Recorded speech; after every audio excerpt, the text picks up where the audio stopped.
Les femmes s'emparent du pouvoir aux Nations Unies le temps d'un débat général de la 63e session de la Commission de la condition de la femme. Il revenait alors au ministre sénégalais de la femme, Ndeye Saly Diop Dieng, de venir sur place à la salle de l'Assemblée générale des Nations Unies délivrer le message du Sénégal devant ses pairs. Une intervention qui tourne autour de la politique sociale du gouvernement sénégalais. Ma délégation se réjouit également du choix du thème de cette session, qui est d'une pertinence particulière. Et d'autant que la lutte contre la pauvreté et les inégalités ne saurait aboutir aux résultats attendus si nos politiques et programmes n'intègrent pas la protection sociale, l'accès aux services publics et des infrastructures durables. Madame la Présidente, la protection sociale et l'accès aux services publics sont au cœur des politiques publiques du Sénégal. Parlant spécifiquement de la protection sociale, elle est considérée sous le prisme d'une approche nouvelle visant l'intégration dans un seul cadre des problématiques relatives à la sécurité sociale et celles liées à la réduction de la pauvreté. L'approche dégagée par le ministre de la Femme, Salimata Diop Dieng, innovante, prend en compte les couches sociales les plus vulnérables.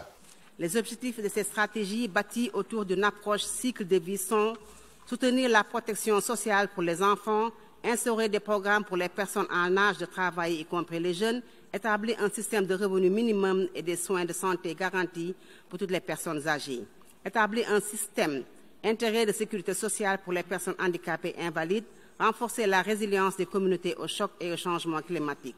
Dans cette même optique, la création de la délégation générale à la protection sociale et à la solidarité nationale favorise la coordination et l'harmonisation des interventions des différents acteurs dans le but d'asseoir les conditions d'un système de protection sociale intégré et holistique.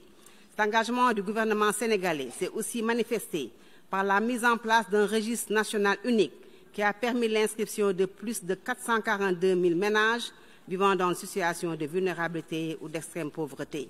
Après ce discours tant attendu, elles étaient nombreuses, les femmes, à prendre part à cette 63e session de la CSW 63, qui a tourné autour du thème « Système de protection sociale, accès aux services publics et infrastructures durables pour l'égalité des sexes et l'autonomisation des femmes et des filles ». Et le Sénégal est loin dans cette dynamique.